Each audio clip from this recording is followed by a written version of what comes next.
Okay.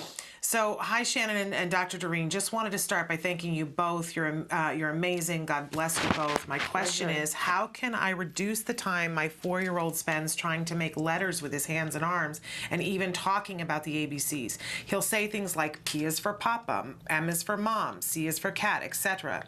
He's learning to read some words and even write like 10 different words like dog, mom, wow, dad, etc. That's the good part of all this. If I can give him a coloring book, he'll color for a few seconds, then starts to write letters. And a lot of times they don't make any words, like he'll write H, B, C, P, D, etc.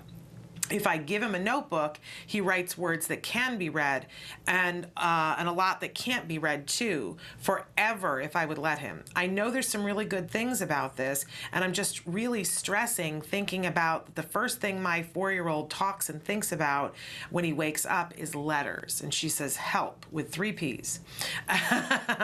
And sorry for the long question. Never apologize for your questions, and we love more details, so that's all good. And she says, God bless you guys again.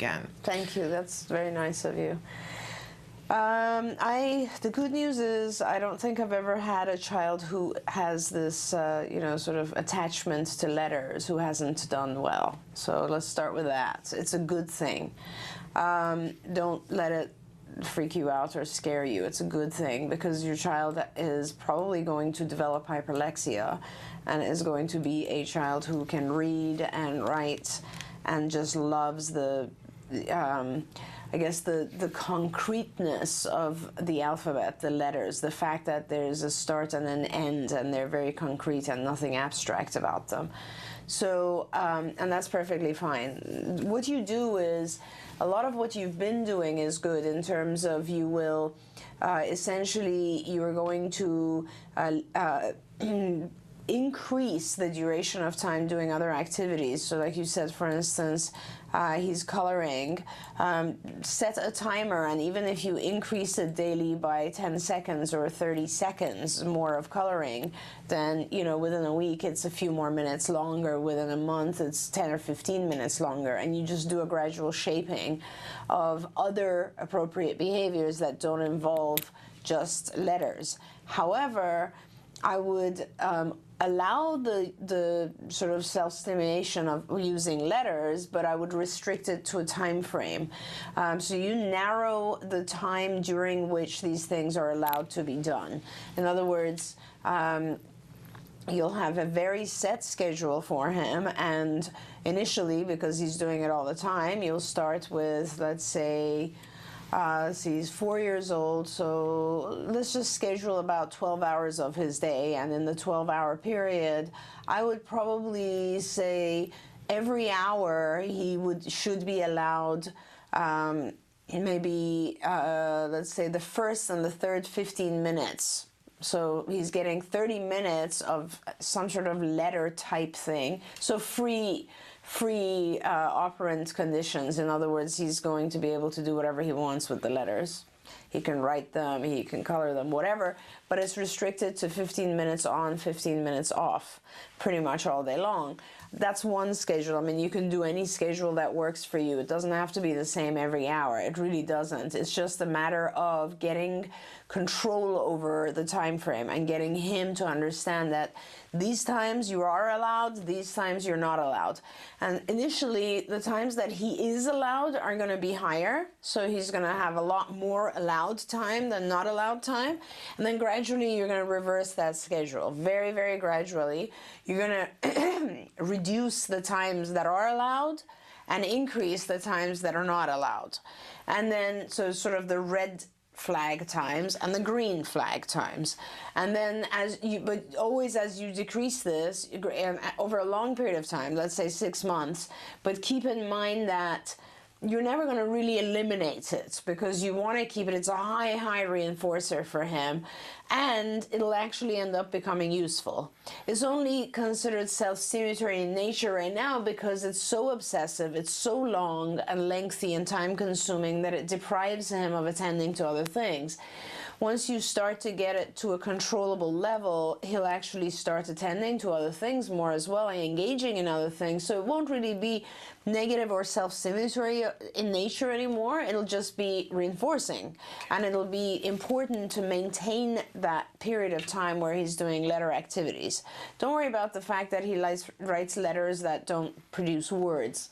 Trust me, he will teach himself reading, writing. He will go heavily into the use of letters. You won't even have to do it. In fact, by the time he's ready for school, he'll be ahead, way ahead of his peers in terms of academically understanding letters and labels and all this sort of stuff.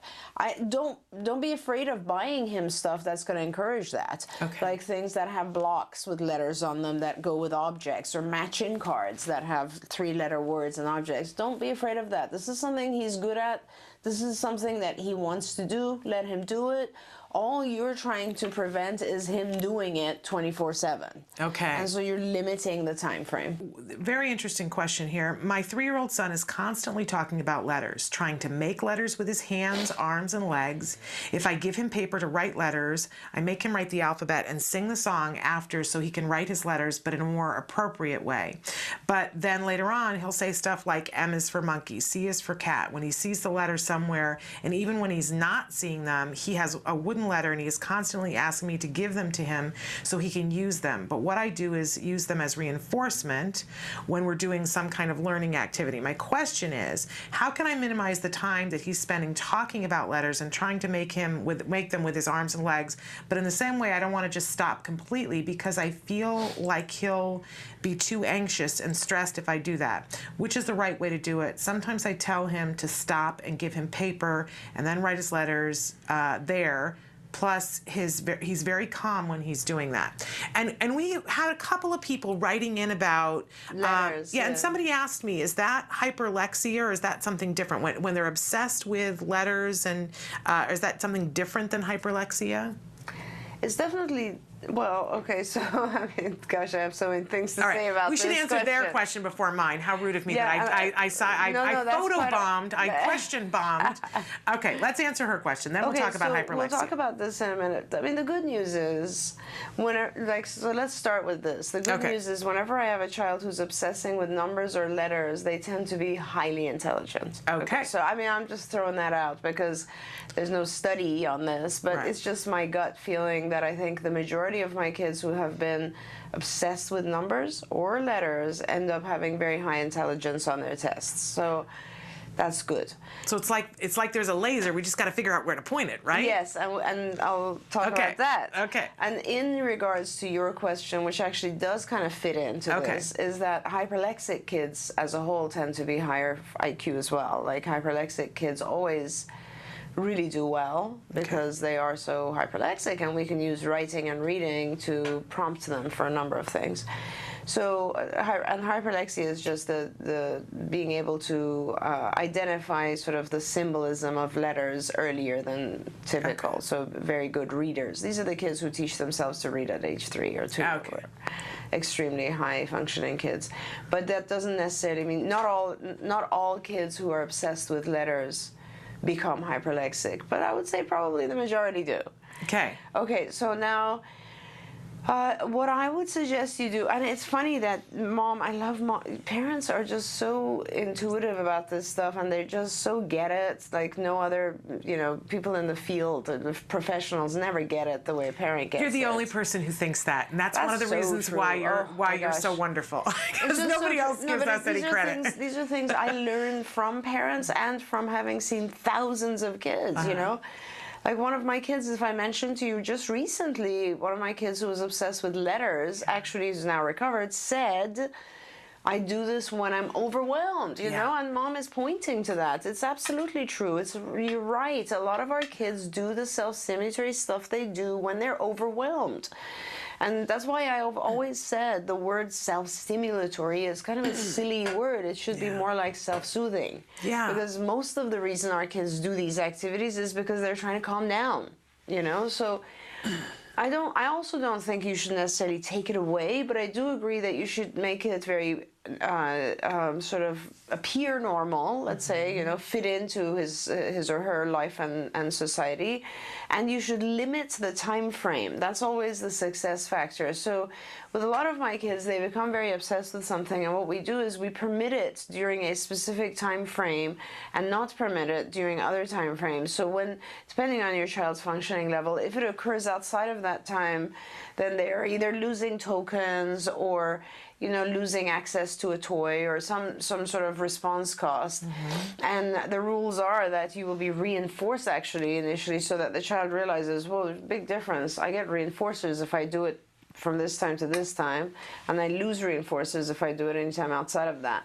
Now, when I say from this time to this time, if your child has any comprehension of time, obviously that's great. If they don't, it's just, you could use things like, at recess, before breakfast, after lunch, or whatever it is, and you give a time frame and you actually set a timer.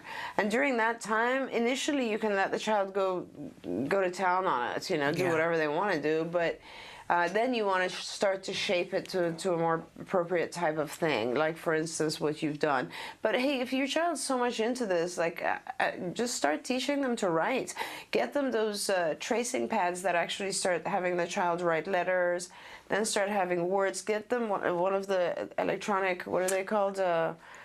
Frog. The leapfrog, the leap pads, and that. Yes, we gave some great ones away at Christmas time where an interactive reader where they can write things. Exactly. And it tells them when they've gone off the line. Exactly. And it asks them questions. And how wonderful that your child's obsessed with something that they're going to be doing for the rest of their lives, reading and writing. Yes. So it's a quality problem. It's a quality, but it's a problem nonetheless. I can understand why she's concerned. Now, I think that you said something else about the child holds or touches letters, or there's a wooden letter right. that he wants to hold. Right. Let me find a place in that. So I want to come back to that issue, which is it's just a different aspect of the same thing. This is whenever you have your child wanting to hold something, it's a very much it's a lower way of saying, like a smaller version of hoarding. And this is a safety factor. This comes from anxiety. So this is with little kids when they are carrying around their blanket or their stuffed animal. And this is why my garage is a mess too, right? Yeah. This is it. Well, maybe. But I mean, hoarding comes from, hoarding is the absolute extreme. The minimal version of it with every child, they usually have a favorite object, a favorite stuffed animal, a favorite whatever, and everything depends on having that with them. And that's just security. That's just a security blanket. That's all it is. And so if your child's just wanting to hold that, then I would think you should get them a very small letter and that they can actually put in their pocket. Okay. And if they get very anxious, they can put their hand in their pocket and feel it. I also think that over time this object will change. I don't think it could very much be just a letter because of the fact that your child is very good with letters. But it doesn't matter. I mean, at this point, this is the object, and so you want to be able to allow your child to have that. However, if they're rubbing their hands on the object, then it could also be a sensory need. Like, you really need to figure out what the reason is for each of the behaviors and not assume that it's just because it's a letter. But I like the idea that, let him have it in a really appropriate size so he can have it in his pocket, so that we don't have to be taking away the comfort from it. And that can be worked on over time. I mean, a lot of people have, rabbit's feet, a rabbit's foot on their keychain or something? Yeah. Or even if how many people will play with something in their hands, right? They even make something called a worry stone. That's a flat little stone that you can rub with your thumb. It's called a worry stone. That's right. So I love that. And if you can find a small letter, then he could have that, and it could be in the pocket, and he could stick his hand in his pocket whenever he needed to. That's right. What a wonderful thing. Yeah. I love that you're on our side. Oh, gosh. Did I not see? I've learned everything from the parents. Okay, next question. How do you work on getting them to talk about things other than what they're obsessed about? I'm grateful he's talking, but I don't want to talk about Minecraft all day. oh, sister, are we related? Because I feel you on this one. So, Dr. Grandpichet, how do we get them to talk about things that they're not preferred topics? Right. I mean, and let me just join the Minecraft thing here, because my son, as you know, became the guru of Minecraft. So, like anything else, why don't you just use a timer? Okay. And first, teach your child to identify when they're talking about something that only they are interested in. So, for instance, you make a list and you'll say, "So, tell me some of the things you like to talk about." Minecraft, what else? List them, right? And then some of the things I might like to talk about, and that might be in itself a difficult task for your child because of the lack of theory of mind. Don't know. So you help your child identify those things, right? And you list those. And then you actually set a timer, and then you say, "Hey, let's just talk." And your child starts to talk, and you'll time whenever he's talking about one of the subjects on his list versus yours, which most likely will start out with nothing on yours. And so you'll stop him and you'll say, "Look, we have to have like an equal amount of time. So we've talked this much, like, I don't know, 1.5 minutes about your stuff. So now it's time to talk about my stuff, something off of my list. So let's do that." And then you do it, and the timer goes off, and you'll be like, "Oh, great, now we can talk another 1.5 or 3 minutes about something on your list. You pick it." And that's how you practice it, and it seems kind of rote initially, but believe me, your child will start to become aware of the fact that, "Oh, I've been talking about my own issue. I should probably talk about something that they're interested in." Then it's a fabulous opening to teaching stuff like, "Well, ask me what are some things," like, so that when he goes to other children, he's able to identify what are the things they're interested in. And that gives you the opportunity to teach inferences. It gives you the opportunity to teach the child to read facial expression, and you can actually then go more advanced and start to pretend like you're bored or something like that. So he learns to minimize the amount of time on Minecraft and to realize, "Oh, she looks like she's bored. Maybe I should shorten and go to her subject." There's so much stuff you can teach from that point forward. I love this idea, though, of the visual of the 2 sheets of paper, because I've been doing a thing with Jem where I'll say to him, you can tell me 3 things about a video game, and that's it, and then we're done for the next hour. And that was very effective at stopping the endless Minecraft conversation, but we end up doing that over and over, and we don't ever progress past that. But I love the idea of the visual so that he can see the equality in it. Yeah, I think there's an aspect of seeing the equality in it. Yeah, you have to balance it, because it's not, and there's more than that. It's about the child beginning to see past himself. Yeah.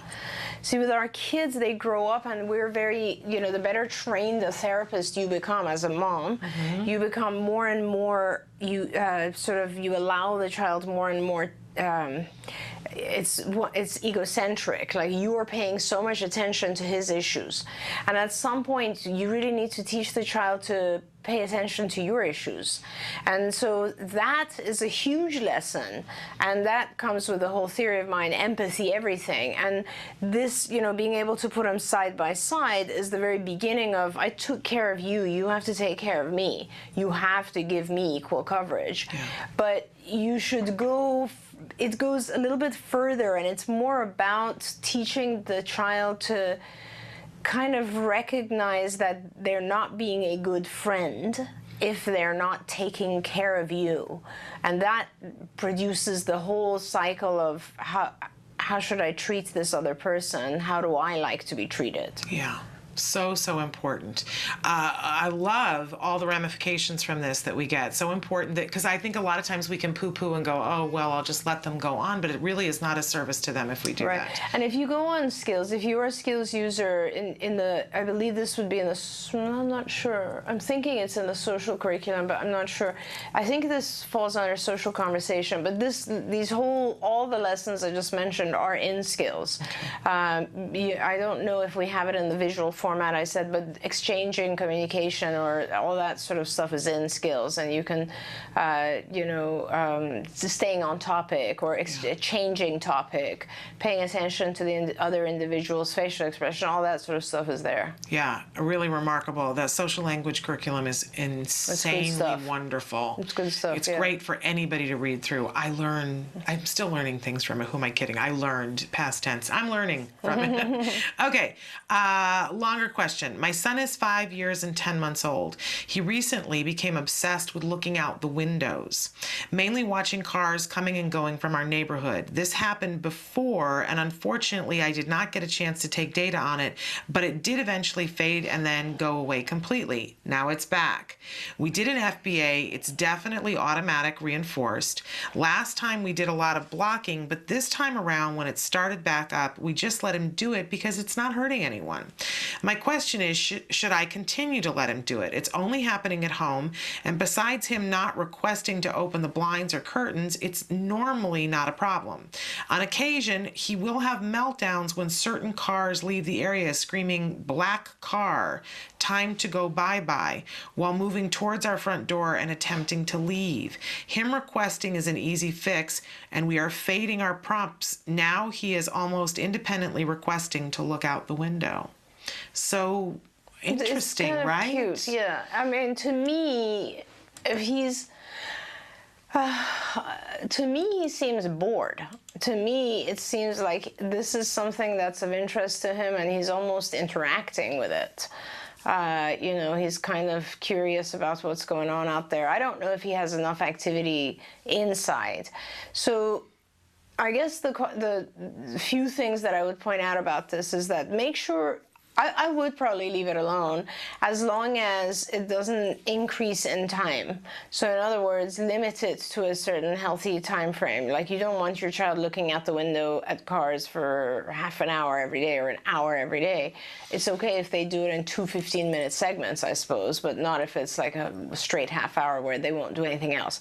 Make sure the child doesn't become rigid in terms of avoiding everything else when they're doing this. So like, make sure you can interrupt it by saying, okay, it's time to go now. Or if he starts to freak out because you're interrupting it, then you realize that it's becoming a little bit too addictive or a little bit too intense for him, and that's when you need to start intervening. So just keep it at a healthy level. Now, that aside, why is he doing this? When we say you've done an FBA and it shows that it's automatic reinforcement, basically means he's enjoying it internally. Okay, he's enjoying it internally, but why? Like, what aspect of it is interactive for him or is entertaining? I just feel like he has a certain level of boredom. Maybe he's into cars. If he's into cars, why not use this as an opportunity to, get him to watch other car type shows, or maybe you can look at cars online and learn about them, or maybe you can have pretend play activities that involve cars, or if he's he's using his colors when it comes to cars, maybe he can describe cars and through that learn a lot more attributes. So take the positives, absolutely, but just make sure that you're limiting it so that it doesn't start to become an obsessive behavior. Okay, can I tell you what I'm worried about? Yes, the please. Sentence that she says, on occasion he will have meltdowns when certain cars leave the area screaming, "Black car, time to go bye-bye," while moving towards our front door and attempting to leave. Yes, that's good the point. part that worries me, because and of course I'm curious why why is it the black car leaving and he says time to go bye-bye, like he wants to go bye-bye with that car. But does it say the car is leaving? It looks like the car, she says, is leaving the area. So if a car is leaving the neighborhood, then he thinks it's time to go and is going to the door. Right. And he's 5, almost 6, so at some point he's going to be able to get that door open, I'm worried. Yes. So of course that's a safety issue and you need to be very, very careful with that. Secondly, you need to, clearly he's exhibiting some sort of anxiety about the car leaving, which I think is a great opportunity for you to actually teach him that cars come and go and that there's a world of cars. And you can do that with toy cars, obviously, you know, that you can show him that the black car is going bye-bye, but then another black car will come, you know, that sort of thing. But as I said, you need to be very, very cautious that he's not opening the door and running after the car. Yeah. You also do need to teach him the danger in cars, so that, you know, if he has access to a car and if he's in love with cars, he realizes that he can't run in front of them or something. Yeah. All of those are given facts, but again, so everything has two sides to it. Yeah. As long as it doesn't become obsessive or dangerous, then you can take his interest in cars and develop it into other things. And I hope you make sure that you get a really good high lock on that door that he can't open, because if he's that interested in it, I want to make sure that he can't get out. Well, yeah, and I don't know, you know, the problem with locks obviously is that a lot of times people Forget, right? It's human error. Right. I mean, I think you can definitely have the whole handle moved up, all the way up, so that he's not reaching it right now. So the whole you know, gizmo is up high on top. But they have these very good devices now that are automatically on the door that'll beep if the door's open. Right, the little alarms. And they're fairly it's inexpensive. just a little box. Yeah, very inexpensive. I think they're less than $20, and it's a little box like that, and you put it on the door, and it will beep when it's open. So it's sort of a magnetic contact, and that's a perfect way as well of tracking things. But you also want to teach him. I mean, you have to teach him, not just prevent it, but teach him that he can see those things and that he shouldn't run after them. And I think the running after it is his anxiety that this car is leaving and he will never see it again. And I think you need to teach him that there are many cars coming and so on and so forth. Like, use the anxiety to actually figure out how to calm him down. What is it that's causing him anxiety? I was really struck by something last night. I mentioned I went to the Unified Theater performance last night. We had them on the show yesterday, and Wyatt was in the performance, and it was so lovely to go and see. And the kids were great, and what a wonderful program, so impressive. But there was something that happened shortly after the show started that was just so interesting to me on my street where I live. There was a small baby who was in the audience who was fine as we were waiting for the lights to go down. The lights went down, baby is fine. The kids start to come out on the stage and they're starting to talk, and the baby starts to fuss. And the mom is, you know, trying everything, and it's a child that's just basically been walking for a couple of months, and she's, you know, trying to keep the baby quiet because, you know what, and the baby is fussing and, you know, and wants to go. And finally she went and sat in the aisle and was trying to, and the baby was not having any of it, made so much noise that finally the mom left the theater. And eventually at some point she sneaked in a little bit later, and there was a part at the end of the show where they had all the kids who were in the show come and sit on the stage, and they showed a beautiful slideshow that was like the curtain call of the process that they had gone through, and it was amazing and it was wonderful, and they had live music to play during it. But at some point the mom came back in with the baby, and the baby walked out into the middle of the stage and was just the happiest child. She wanted to be on the stage with those kids because her sister was on there. And it didn't matter. We didn't know that in the audience. It could have been that she wanted a drink. It could have been that she didn't like being in the dark. But then once you saw that baby on the stage, she was thrilled. And as they were going around and giving flowers to each one of the kids, the baby went over and held its hand out like, it's my turn. And her body language was, and then she went over and wanted to take the microphone. This was a child who wanted to be there in the mix. But it would have been all too easy for us to misread it and say, oh, the baby just can't hang for the performance.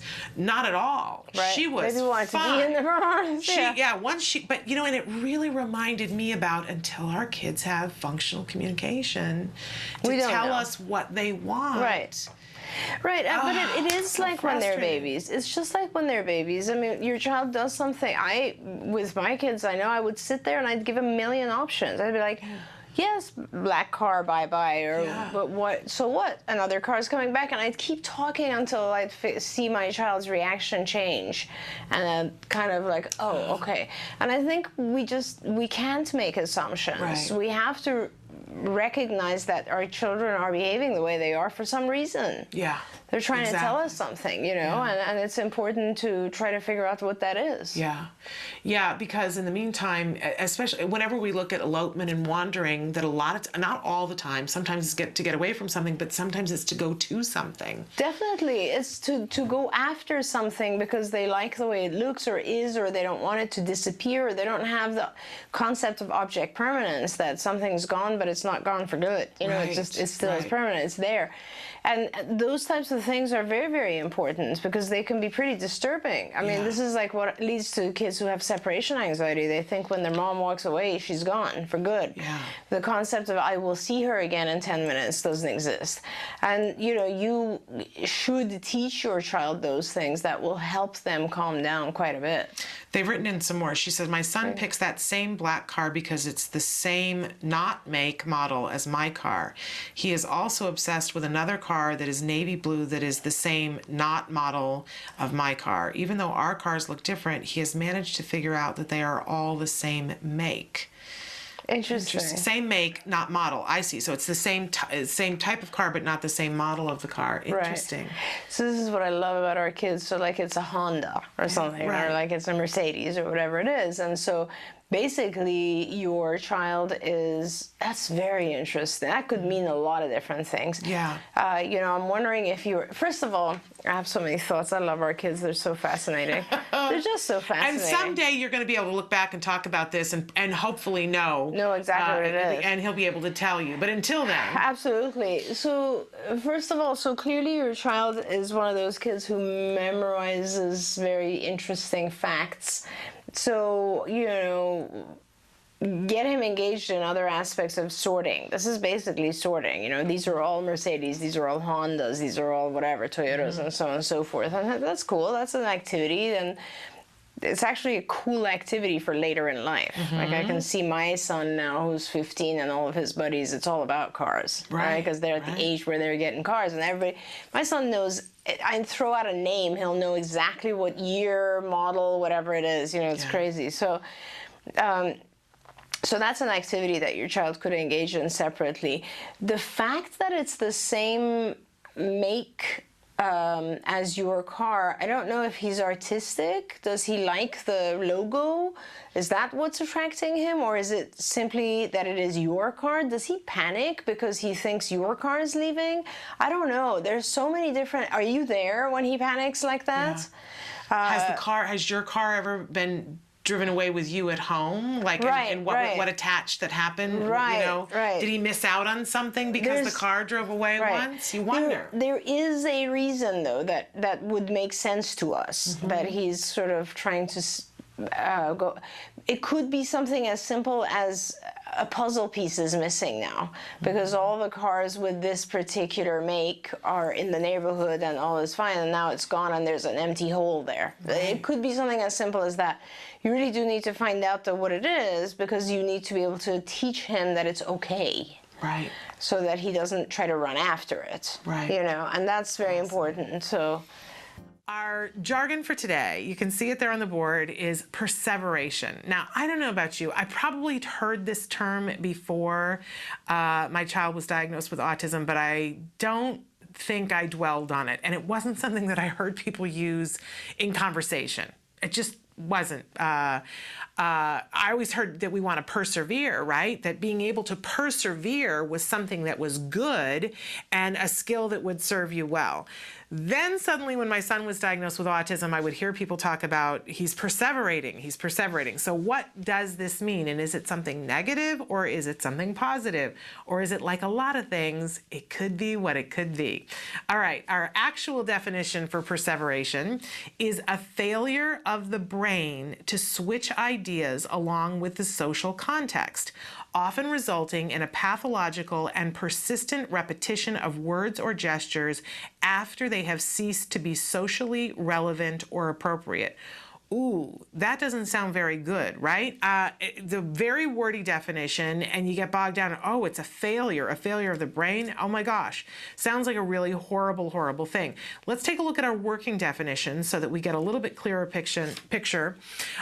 Perseveration, the functionless repetition of a behavior or response, such as repeating a word or a phrase or making a gesture when it's no longer appropriate. So when people write in and ask us, what's the difference between, you know, having a passion for something and perseverating on it, we really are looking at, it's not a bad thing to be passionate about something.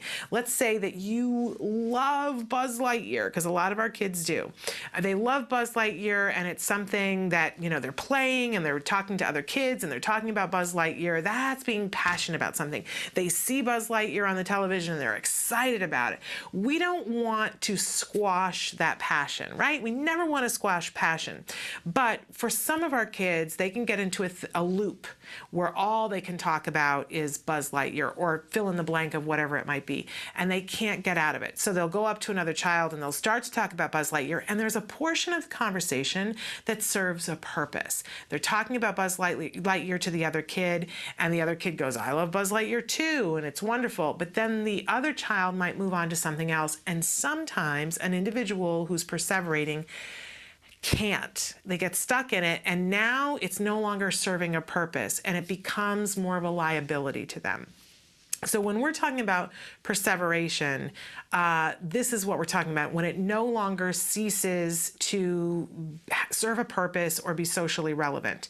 Now, are there ways that we can channel perseveration into something that's productive? Absolutely. We've talked a lot on the show about how sometimes our kids have strengths that they get a little perseverative about, and if we can channel that properly into something that's meaningful to them and serves a purpose. If you look at people who are the most successful in life, they're people who are really passionate and focused on something. But on the other side of that, besides channeling the passion, we have to also make sure that we teach and plug in flexibility so that there is the ability to stop. I think even with those people who are wildly successful at something because they're really passionate about it, if they don't have a way that they can turn that off from time to time, it can become stressful. So perseveration is something that we really want to be careful about, that we really want to be mindful. We want to channel it when possible, and we want to really work on flexibility and reward somebody being able to get off of the thing that they're perseverating on and go to something else. Our kids can perseverate on so many different things, and it can affect their life in so many ways. When my son was little, he perseverated on vacuum cleaners. If a vacuum cleaner came out while we were doing anything, everything else was over, because he was going to just be about the vacuum cleaner, and we would have to put it away for him to get moved on to something else. And even then, if he knew where it was, he would perseverate on it. Same thing with drains. Any type of a drain, if we were walking around the street and there was a drain, he would focus on that. If he was in the bathtub, he would be focused on the drain. If he was in the bathroom, he was focused on where does the water go down, which makes it hard to potty train an individual. We worked on all of those things, and it can get very creative when you work on perseveration. One of the things that we did when he was 3.5, we gave him a camera and let him go and take pictures of the world that he wanted to take. And I don't know why to this day, but he went and took pictures of a bunch of drains, and then he didn't need to perseverate on them anymore. Don't know why. It won't be that way with every child, but we get creative when we work on perseveration. Great. And then she went on to write another question. She said, haircut mom again. Love this. Can we use an obsessive/preferred item activity as a reinforcer? Yes. She goes on to talk about, do we run the risk of a meltdown if he doesn't get it, or reinforce the obsession? She said, of course, my ABA smart, neurotypical 8-year-old used the haircut obsession as a reinforcer to get her brother to play with her. If you play with me, I'll let you cut the hair of my doll. This was 2 weeks ago, and I just found out. Our basic rule has always been no destruction of toys, but in this case, he had the okay from the owner, his sister. Should we allow this kind of trading to go on between siblings? I love it. This reinforces my concern that my son can easily be manipulated by anyone who knows his preferences. Preferences can change. How can we train him to maintain his logic despite the temptations? And thank you. Don't you love this question? It's power-packed. Not only do I love this question, I love that 8-year-old. I know. Oh my God. Do we have a job for her in a couple of years? That sibling is amazing. She's on it. Yes, she is. So she's using a principle called the Premack principle. This is wonderful. You should absolutely use his preferences as a reinforcer. And yes, so you don't want to just use that one thing as a reinforcer, because then he will just continue to work for that. And but you should absolutely, I mean, and what I would do is, if that's a very powerful reinforcer, cutting hair, you may want to just reserve that for very difficult tasks. So tasks that really require a powerful reinforcer. I love what your daughter did, or I'm assuming I think it is a daughter, yes. I just love that, because that's so appropriate. She's not, come play with my doll. The game itself could be cutting hair. I mean, I remember my daughter doing that with her friends when they were young. So that is perfectly fine. Don't worry about it becoming obsessive, because, in fact, the more we use a reinforcer, the more we satiate on it and move on to other reinforcers. It does have an obsessive nature, but then everything that is reinforcing to us is of somewhat of an obsessive nature to us. Like, if you really love donuts, you're going to end up eating a lot of donuts, and it becomes almost obsessive. Yeah. So we tend to want our reinforcers, and that's just the way it is. This is a reinforcer for him. I would not prevent it from happening at all times, first of all. Secondly, didn't we just last time decide he should become a hairstylist? And what are we talking about? At some point, he's going to have to learn how to do this right. Right. So yeah, I generally, let me use another example, Shannon, which people ask me all the time, which is computer, right? A lot of kids are just obsessed with computer. Yeah. But the truth is, I don't limit it. In fact, I go with the social norm. 10 years ago, maybe I would have said no computer, because not every kid was on the computer. But as time changed, you come to realize that if you're not on the computer, you're odd. Right? You have to be on the computer. In fact, you need to know these games that you play with other kids. And so then it became, okay, let's just do 1 hour or whatever it is. So you always have to look at the child's age, circumstances, what their friends are doing. That's what sets the norm, right? What we're trying to do is we're trying to fit our kids into the norm. So you always want to look around and say, okay, so what? And another portion of this question that was very good as well was, will this cause meltdowns? Yes, it will. And that's fantastic, because it gives you the opportunity to work with a meltdown. Yeah. It gives you the opportunity to teach him to transition in and out without meltdowns. Yeah. And if you were to avoid situations, you'd never have that opportunity. That's a really good thing for all of us to hear, because a lot of times when we get to ABA, it's because there's been a period of time when we have sidestepped every possible thing we can, so that we will not get to the meltdown. Right. And what happens is that the ABA therapists come in and they create circumstances which will bring up the meltdown, and that brings up anxiety in the parents. But what happens is they're there working with us, and they show us that it's okay. Yeah, absolutely. And this is how we make progress, and then the meltdowns go away. But we've been used to walking down a different sidewalk, because that one has something they'll perseverate on. Right. And then by doing that, the child learns that their meltdown is very effective. And powerful. Yeah. And also, my philosophy is anything that's related to fear, you have to do it. Yes. Right? So we tend to, I always tell parents, don't walk on eggshells around your child. Like, that's just ridiculous. The child ends up determining our behavior versus the other way around. Absolutely. Absolutely. I'm a pre-K intensive teacher for autistic 3 and 4-year-olds. I have one student that bites his nails obsessively. He chews on the ends of his fingers until they bleed. He does this all day long. Every time I look at him, his fingers are in his mouth. He also puts blocks, cars, and toys in his mouth and chews on them. What can I do to get him to stop this behavior? So as a BCBA, the first thing that I would do is complete an FBA, or a functional behavior assessment, because before we can develop a treatment plan and a set of strategies, we need to know what the function is, or why this child is biting and mouthing objects in his fingers. So that's something where, being in the school district, hopefully this teacher has access to a BCBA who can help provide this functional behavior assessment to figure out what the function is. And some potential results of that assessment could be maybe the child is doing this for a sensory reason. It just feels good internally. And in that case, we would want to look for replacement behaviors. So maybe giving that child a chewy tube or some jewelry to chew on instead of his fingers, or giving snacks like carrots and cucumbers that are crunchy and maybe give a little bit of that sensation instead of chewing.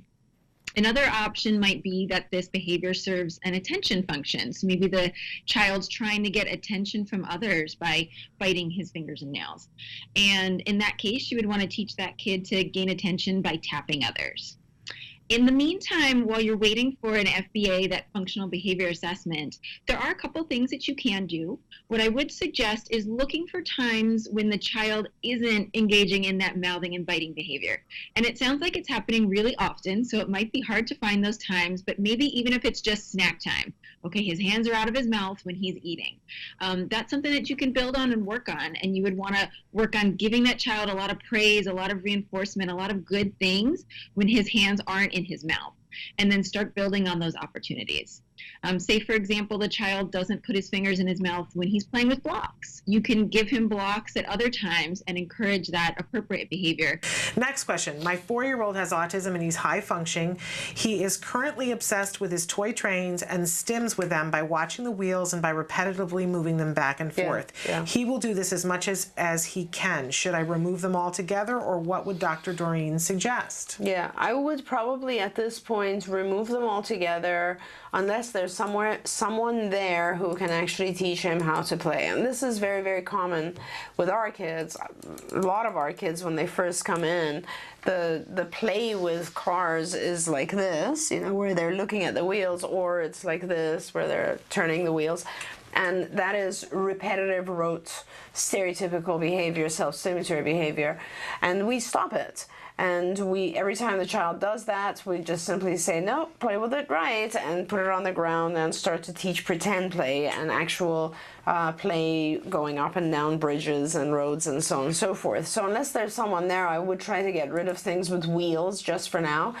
The whole concept with self-stimulatory stuff is it becomes so rote that the child is so ingrained in doing that they are not paying attention to anything else in the environment. So that's why you sort of want to reduce those types of things, because you want the child to have attention and access to everything in their environment. If a child does that, by the way, they're probably also going to be staring at ceiling fans, anything that goes around in circles and so on. So you just have to be aware of that. And again, you know, we don't know yet from a sensory perspective why some of our kids are so interested in things that are circular motion. Some of our kids, we don't know.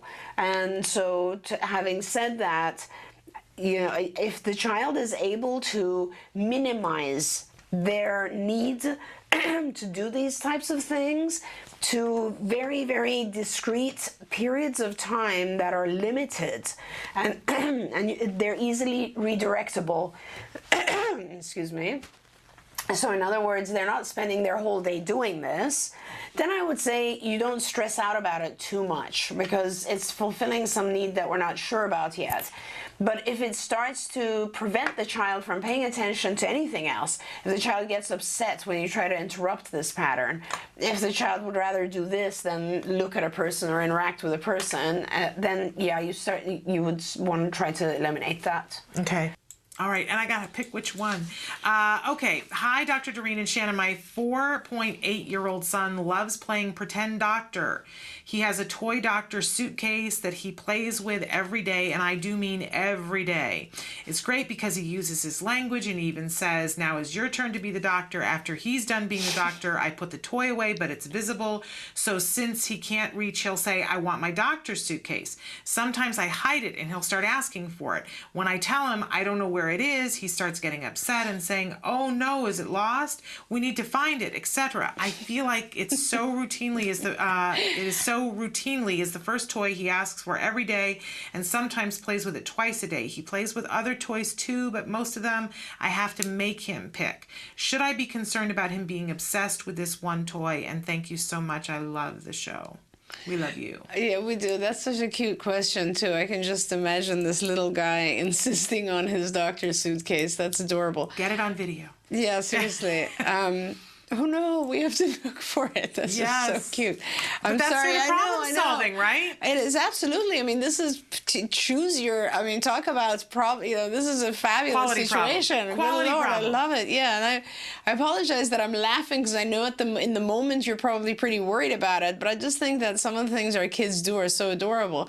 So a couple of different things to think about here. You don't have to hide the thing. You can just simply tell him, I want you to play with something else first, and let him. It's like any other child. Imagine if it's like a child who wants technology, or a child who wants a doll, or a child who wants a board game. It doesn't matter. You want to kind of teach every child to have access to other things, or have a more broader array of things that they play with. So just tell him first this, then we'll play doctor. And I'm sure it'll be forced to begin with, but you'll at least give him exposure to a multitude of different types of activities, and then he might, over time, find interest in something else. On the other hand, he may not, and that's no big deal either. Find activities that are similar to his doctor suitcase. You might put together a fireman suitcase, or something else, policeman suitcase, and do that with him. I mean, everybody has their own interests, and this is a good problem to have. He likes pretend play more than he likes other things. That's perfectly fine. So don't worry about this too much. I do. The importance of teaching our kids other games is because sometimes they won't have kids around them who want to play what they want to play. And sharing and turn-taking and paying attention to other people's cues and interests are extremely important at social activities.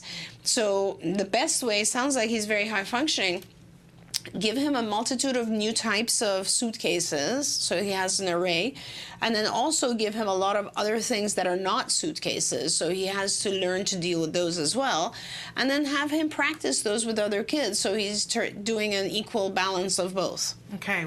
My 4-year-old started to do old ceiling fan obsessions meltdowns again. He hasn't done this in years. He could stare at them all day. He carries a high chair with him in every room so he could pull the string to turn them on and off. He pretty much climbs anything he can find. I'm scared he will hurt himself. I don't know what to do to distract him with this behavior. I did notice before his fixation with fans, it started in the beginning of spring. He got allergies and became more hyperactive, and he's on allergy meds, but it hasn't helped him. Please help. By the way, I love your show and I watch it every day, and we love you back. That's awesome.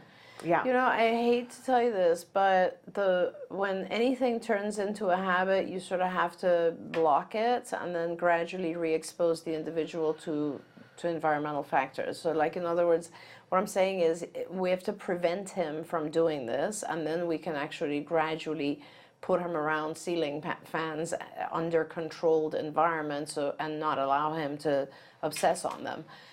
So behaviorally, the easiest way to do that, given that you're not going to follow him around all day long, is to remove the ceiling fans or somehow prevent them from working. Like maybe electrically manipulate the electricity so that that switch that turns them on doesn't turn on, and you can only turn them on with, let's say, or maybe not even that, just like don't turn them on for a week. And basically, he will lose his interest in that, and then two things will happen. One is you have to eventually reinstate them and prevent him. So before you reinstate the use of the ceiling fans, we need to now teach him something else to do so that he is engaged in some other activity that could potentially fulfill this desire to see I don't know exactly what the function of this is, but from my particular perspective, this is a very common self-stimulatory behavior that happens, and it's not just within autism, by the way. It's sort of a repetitive type of behavior that happens in obsessive-compulsive individuals. So to me, personally, it increases with anxiety. And I think that you need to try to figure out kind of whether it was an allergic period or whatever it was. You need to kind of look at what instigated this return. Usually when our kids start to get a little anxious or overstressed or like there's too much on their plate, they start doing things that they used to do. It's sort of a fall back into a compulsive behavior that made them feel good. And by the way, that's not just our kids. We all do that, right? It's like overeating when we're stressed or whatever it is, right? So I would say basically you should stop the fans, remove them or turn them off electrically, and then engage him. Because otherwise the thing that will happen is he'll find some other thing that rotates, like a record player or I don't know, something else, and he'll start visually self-stimming on something else. So make sure that you don't allow that to happen. And then you gradually bring back the one fan at a time and turn the fan on for 3 minutes and have him do something else. If he starts looking at it again or obsessing, turn it off. He can only have you basically make it so that the fan will remain on as long as he's engaged with, let's say, TV or an iPad or something that is also interesting to him. Okay, but easier if you go ahead and have a way that blocks it. You need to start by blocking it anyway, because it sounds like there's one in every room. But just saying, it's a lot of times parents, we misunderstand and think that it's a conversation at the switch and saying no. No. It's so much easier. It's so much easier to like turn off the power supply to it. Yes. So that you can't, like, he can flick the switch and it's not going to do anything, or to have it removed. I just had to have a ceiling fan removed because we were hitting hands on it while playing VR games. How pathetic are we? But but it's not that difficult. And if you go to like Lowe's, they sell these flush lights that are LED that are really inexpensive. They're like $5, and then you can have the ceiling fan put back in later on. It's a very like minimal thing. It's not the big thing that you think. But if you make it still so that there's a discussion around the switch, your life's going to be miserable. Absolutely right. So make a way so that it, like, no matter what happens, he can't do it when you're not there. That there's no way for you know, whatever it is to make it do that. Right. Because I'm just telling you, parents, that doesn't occur to us. We're like, oh well, how am I going to convince him not to do it? It has to be shut off. Or just removed. Or removed, so that it isn't a possibility, and that you're It's not just the person easier in that charge way. of it on a minute-by-minute basis. Right. And you know, he will want it to come back on. Right, so he will have a little tantrum. Let's just talk about that, because the switch won't work or it's not there anymore, but just ignore it, walk away from that. Yeah, it's not a discussion. It'll go away because we want to fast. talk about it. You know, you can't be watching that. You know, No it's the womp talking up, womp up, womp womp up, womp, right? So we don't need to do that. That's Yes. wasted breath. It actually makes it worse. That is absolutely right. Moving on. I scrolled up a little bit. Can you recommend any medications that could help with my child's obsessions and also will help him to sleep? He currently takes Intuniv and Statera in the morning. Statera and Intuniv, yeah. And melatonin at night. He used to take risperidone, but we are now not taking it. Yeah. Well, if you're already on Intuniv and Statera, that's pretty high level, and I don't want to interfere with what it is your physician feels is appropriate. So I can't really comment on that, although you prompted me to mention that I'm in the process of speaking with a lovely developmental pediatrician. Did I tell you this, Shannon? I'm very, very excited about this, actually, and I hope that it happens, but I won't say her name yet because she's not on board with CARD yet, but it's a very wonderful lady who has been a developmental pediatrician for a very long time and is very involved in the field of autism, does all sorts of assessments and so on, and is also a BCBA, which is very, very, very rare. That's I rare. think there's 2 in the country. Wow. Who are MDs and BCBAs, but to have a developmental pediatrician who's a BCBA, and she has asked to join CARD, and I'm just out of my mind Yay. excited about it. Yes. So hopefully we will soon have a physician to consult with our patients. Oh, I love that. Which is beautiful. It is beautiful. So I won't comment on the Intuitive and the Stratera, and you're going to stay on those and talk to your physician about that. In terms of the melatonin for sleep, I've said this many times and I'll say it again. Melatonin on its own, I don't find to be effective. I have a very, very wonderful alternative that I've used for many years, and you can order it on Amazon. You can buy it in a lot of different places. I think I'm responsible for this thing becoming big, I swear. It's called Tranquil Sleep, and it's spectacular. It's a combination of melatonin, 5-HTP, which is tryptophan, and theanine. So I really, really recommend this thing because the combination is spectacular, and it comes in, it's chewable and it tastes good, and it comes in 3 milligram chewables. Yeah. So you can use 3 milligrams for a young child, and past the age of 12 or so, you can use 6 milligrams even. Okay, remarkable.